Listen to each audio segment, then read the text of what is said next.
nagbanta rin. Nagbanta rin si PBBM bukod sa missing sa Bungero, nagbanta din siya patungkol sa 2026 budget. Nako po. At nadismaya ang Pangulong Bongbong Marcos Jr. patungkol sa flood control project. Na pumalya, pumalpak, at binulsat, kinurakot, diba? Ang kanilang pondo sa Pilipino. No, ito po ang sabi ni PBBM, mga kababayan. Wait lang ha, may ads lang. Sabi ko sa inyo, mga kababayan. Ito pa. Save big on hotels, Wait flights, lang, may and ads. activities with the Agoda app. Gigil na gigil si PBBM kahapon. Nag-inspeksyon ako sa naging epekto ng habagat ng bagyong Krising, Dante at Emong. Kitang-kita ko na maraming proyekto para sa flood control ay palpak at gumuho. Palpak, gumuho. At yung iba, guni-guni lang. Guni-guni lang. Huwag na po tayo magkunwari. Wag na po. Alam naman ng buong madla na nagkakaraket sa mga proyekto. Ano nga ba yung mga nagkakaraket? Yan po yung kukuha ka ng kontraktor, ang budget 1,000 simento, 700 lang ang gamitin, yung 300 binulsa ni kontraktor. At bago ka pumunta kay kontraktor, yung isang pondong 1 billion, magiging 800 million na lang kasi yung 200 million binulsa ni politiko. Nako po, sabi ko sa inyo, mga kababayan, ganun po yun, sabi ni PBBM. Sunod.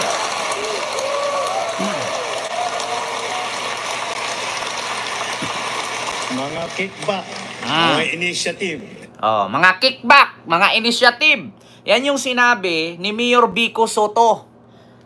Kung ikaw politician o mayor, kaya mong kumita 1 trillion isang taon. Dahil sa kickback, SOP initiative. Totoo yan mga sinasabi ni PBBM. Hindi magsasalita si Vico Soto kung hindi niya nakita yung ganyan. Hindi ko naman sinabing si Vico ginawa yan. Si Vico, kaya niyang gawin kung gusto niya. Di ba? Sabi ko sa inyo, mga kababayan. Ito pa. Rata, SOP, for the boys. For the boys. Kaya sa mga nakikipagsabwatan upang kunin ang pondo ng bayan at nakawin ang kinabukasan ng ating mga mamamayan. Mahiya naman kayo sa inyong kapwa Pilipino. Di ba? Sino nga ba yun, mga kababayan? Sino nga bang natutunaw dyan habang nakatayo? Si Pulong nag-walk out. Si Pulong nag-walk out na wala bigla. Yung mag-anak nakasama ni Pulong, nagora sila lahat, lumabas, walk out, uwi. Hanap ng bar for the boys. Sino pa bukod kay Pulong? Yung nasa likod niya, nasa taas, nanginginig. Nanginginig yung dalawa sa taas niya. Nanginginig yung dalawa sa taas niya. Sabi nga ni PBBM, wag na tayong magkunwari. Mahiya naman kayo sa kapwa Pilipino ninyo. Nanginginig. Yung dalawa sa taas, kunwari pumalakpak. Ang dalawang isip pa nga si Insan tumayo eh.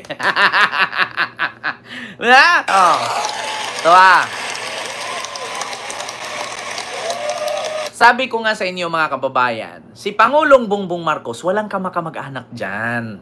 Kung mali ka, mali ka. Ako nagsabi sa inyo, kahit sabihin mong kamag-anak mo yan, pag may mali ka, napansin nyo, tinatapik ang balikat, diretso siya, deadma. Ayoko na magsalita. Mahiya naman kayo sa mga kabahayan nating naanod o nalubog sa mga pagbaha. Mahiya naman kayo, lalo sa mga anak natin na magmamana sa mga utang na ginawa ninyo nang binulsan nyo lang ang pera. Diba? Mahiya naman kayo. Sa mga pera, sa pondong kinuha ninyo. Na mula sa pera ng mga Pilipino. Mahiya naman kayo sa mga anak natin na magbabayad sa utang na binulsa ninyo.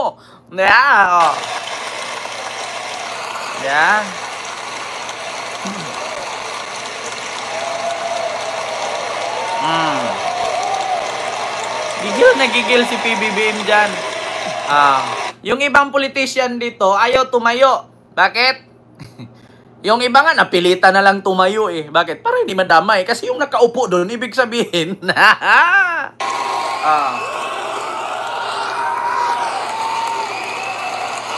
para hindi na maulit. So that this will not happen again. First, the DPWH will immediately submit to me sa madaling salita, mga kababayan, hindi alam ni Marcos ang ano niyan, pangyayaring yan. Kasi hihingiin niya ang listahan ng DPWH sa lahat ng merong proyektong flood control or flood control project. Kung tapos na, hindi pa tapos, or tatapos pa lang at mga ghost project sa flood control. So, ibig sabihin, walang alam si PBBM nga dyan. Once na napunta na yan sa ahensyang yan, ahensya na ang mga ngasiwa niyan. Si PBBM, mag-antay na lang yan siya kung okay na. Diba? Pag sinabing okay na, PBBM, punta na tayo, i-check mo, tsaka niya ma-televise, tsaka niya ma-public.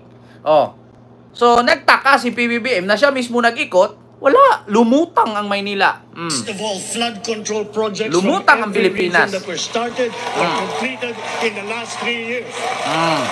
Simula pag-upo niya hanggang ngayon, last 3 years, kailangan isubmit. Naku po.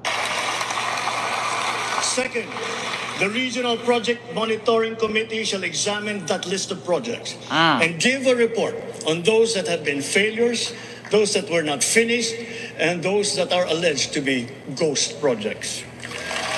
Kita nyo, mga kababayan? Bukod dyan, mga kababayan, yung mga ghost project daw, Kimi-Kimi-Rot failure, ito pa, dagdag ko lang mga kababayan. Sabi ni PBBM nga,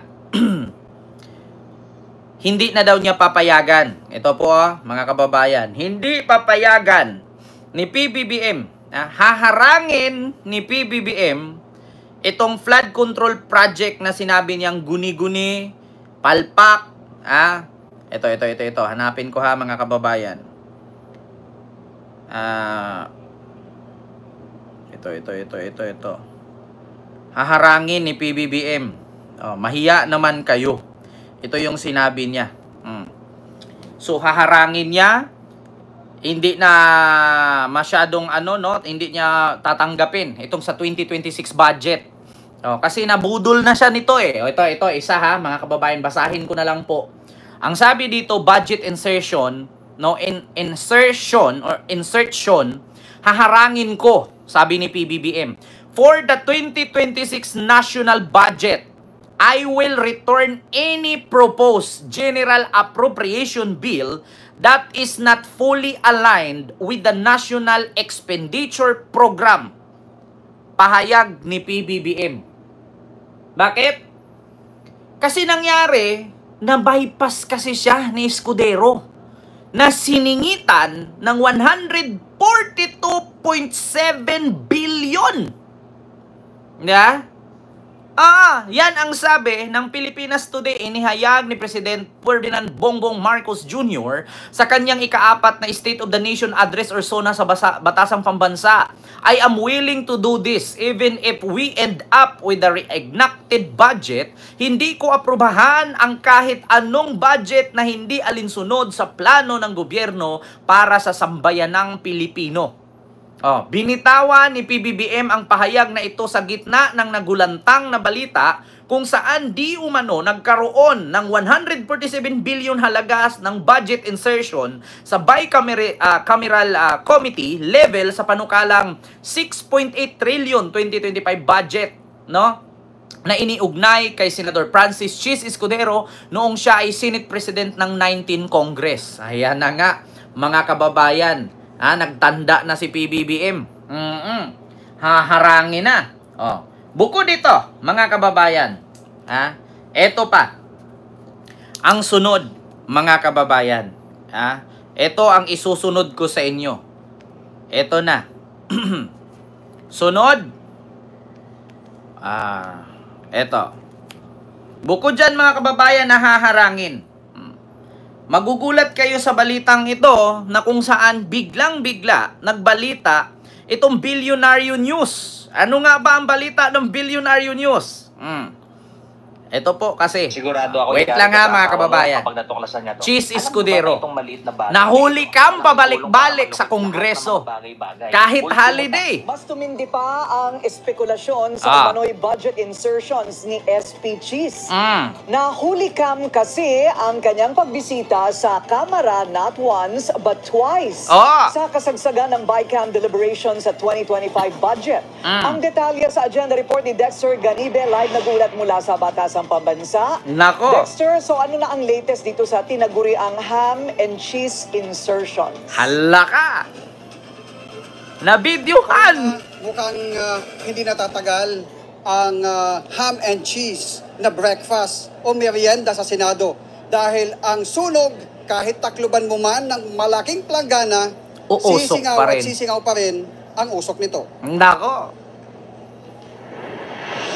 Ito na. Hahamakin ang lahat, makamit lang ang minimithi. Isang kasabihan na naging gabay ng ilan para magtagumpay sa buhay. Hala. At tila yan din ang batayan ni Senate President Jesus Escudero noong 19th Congress sa issue ng tumataginting na 142.7 billion pesos na umano'y budget insertions sa 2025 General Appropriations Act o GAA. Nako Sa po. video na nakuha ng Politico.com mula sa security footage ng Batasang Pambansa, Batasang Pambansa. Sino yan? Sino yan mga kababayan na nakita sa kuha ng video footage ng Bilyonaryo News sa Batasang Pambansa? Si Kilay po yan. Galing mismo sa Bilyonaryo News yan, si Kilay hindi lang isa, 2 beses pabalik-balik sa Kongreso kahit holiday. Anong pinagagawa mo dyan sa Kongreso? Pumupunta ka na holiday naman, imposible naman na may hinanap kang butones na nahulog dyan.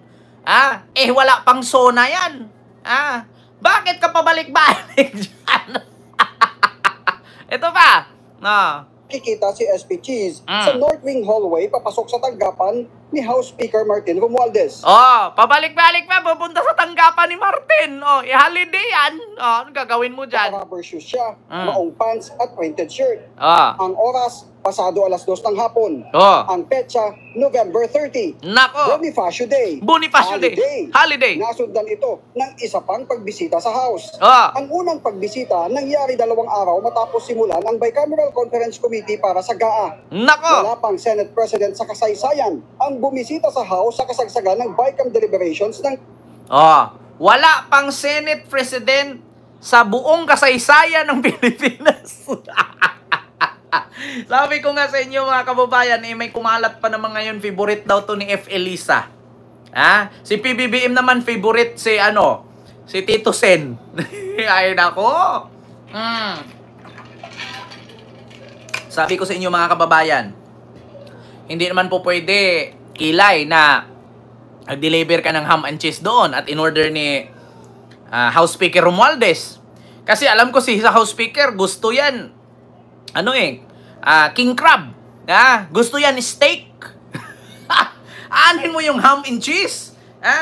I-parmesan ang ginagamit yan. Sa steak, okay lang kung nag-deliver ka ng steak. Ang dineliver mo na ham and cheese, hindi ko naniniwala dyan. Diyos mio Marimar. Ito pa. National budget, partikular sa panahon ng pag-reconcile ng mga magkaibang probisyon ng kanilang bersyon. Naaprobahan ng BICAM ang national budget noong December 11, 2024. At sa pag-aaral ng Politico.com, pangalawa ang lalawigan ng Sorsogon na home province ni Escudero sa nakakuha ng pangalawang pinakamalaking budget para sa mga magkano? 9.1 billion.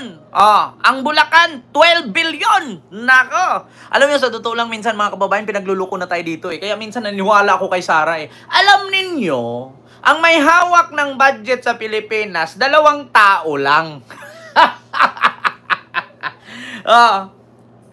Saan ba iabot yon ni Kilay, yung hirit niya? Siyempre kay pinsan. Saan yun iabot ni pinsan? Siyempre kay Junior. Pag pinirmahan yun ni Junior, siyempre, kitoy-kitoy ni pinsan. Pinsan! Cash! Magawa ganon yun pinsan! Cash! Siyempre, pipirma naman ngayon si Junior. Kaya hindi na, siyempre, may tiwala sa kay pinsan. Kapag pumunta dun si Kilay kay pinsan, mag-deliver ng ham and cheese, siyempre, dadalhin yun ngayon ni pinsan, ihatid kay Junior. Siyempre, sasabihin ni pinsan, Pinsan! Cash! 6 trillion cash! Pipirma si Junior ngayon. Siyempre, hindi nahahalukayin yun ngayon ni Junior kasi may tiwala nga siya kasi nga pinsan. Diba? Siyempre, cash! Siyempre, hindi din alam yun ni pinsan. Kung ano yung inabot ng ham and cheese, kung kanino yun, basta ganun na yun. Siyempre, si Junior, hindi alam ni Junior. O kaya nga daw nung nalaman ito ni Junior, sabi ni Tito Sen, galit na galit. Gustong manakit. Favorite pa naman ni ML to si Kilay. Ni FL. Daming anay sa gobyerno, di ba, Luel? Ay, Diyos mio, Marimar. Itong pang-infrastruktura kasama ang flood control projects. Nagkakahalaga ito ng 9.1 billion pesos. Pero pinakamalaking bahagi ng 142.7 billion pesos Bulacan. na budget insertions ay napunta sa baluarte ng kaalyado ni SP Cheese na si Joel Villanueva, ang lalawigan ng Bulacan. Higit ito sa 12 billion pesos. Para kay Sabi ko nga sa inyo mga kababayan naisahan nila si PBBM kaya ako kay PBBM dyan. Dapat lang. Kaya nga sabi ni PBBM, haharangin ni PBBM yung sunod na budget sa 2026. Kung naiisahan si Marcos sa 2025 budget, ang 2026 kailangan harangin.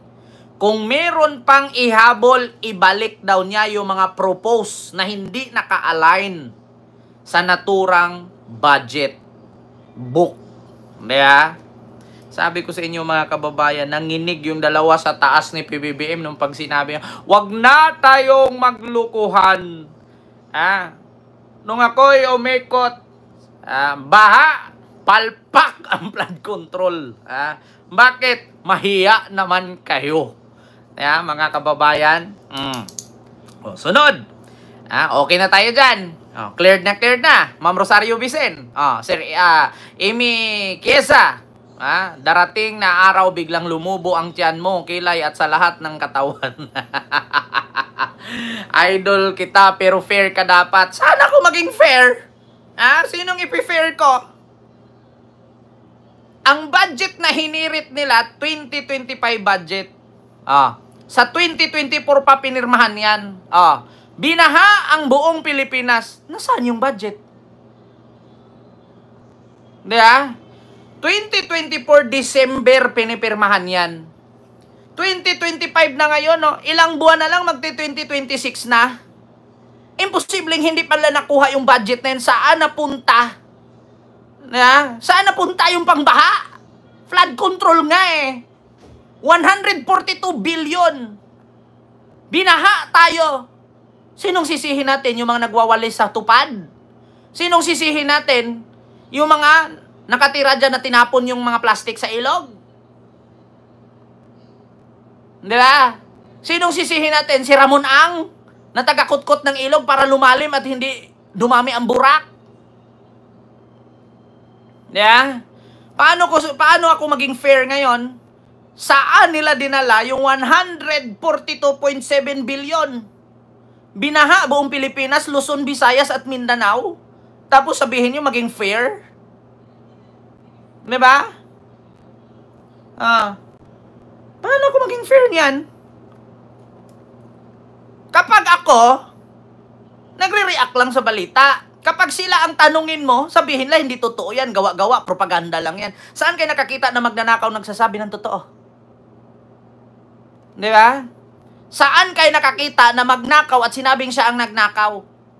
Bobo lang ang gumagawa nun. Si Digong lang ang gumawa nun. Di ba? Si Digong lang ang gumagawa ng ganon. Kumikita ka sa isang illegal, pero sabihin mo, 2 billion ang bigay ng Pogo at 600 billion ang bigay ng Isabong. Kaya hindi niya tinigil kasi nakatulong. Ang tanong, saan napunta ang binigay ng Isabong at ng Pogo? Si Digong lang ang gumagawa ng ganon. Gumawa ng katiwalian pero sinabi. Si Digong lang ang gumawa nun. Para hindi mahuli sa ICC, tinanggal niya ang Pilipinas sa ICC, pero hindi niya inisip na miyembro pa tayo ng Interpol na yun yung maghuhuli sa kanya. Si Digong lang gumagawa ng ganyan. Abogado daw, pero bobo. Huwag kayo masaktan, DDS, totoo yan. Tapos kay BBM ninyo isisi? Sino ba may hawak ng budget na yan? Si BBM ba? Flood control kay mga animal, kay mga DDS? Sabi ng mga DDS, saan na BBM yung flood control mo? Putang ina nyo. Yung flood control nandun 142 billion. Kaya nga tinanong ni PBBM, saan napunta? Asan yung listahan, DPWH? Iabot din nyo sa akin yan. Isa publiko ko kung sino yung probinsya na may flood control na hindi nagastos. Tapos yung mga DDS, ako, nanawagan ako sa mga DDS na nagsabi, flood control ni PBBM pero si Cheese ang may hawak. Di ba? Mga DDS, ayan na yung hinahanap ninyong flood control, ang kasagutan na kay Kilay. Ba't hindi birahin ni Maharlika yan? Bakit hindi birahin ni Banat Bayan? Kasi masusunog sila. Kasi noon, kinukontent nila yan, si BBM ang hinahanapan nila. Kasi noon, kinukontent nila yan, si BBM ang sinisisi nila. Ngayon na nandyan kay Kilay, hindi na nila makontent-content. Di ba? Hinahamon ko lahat ng DDS vlogger. Bakit hindi nyo makontent si Kilay?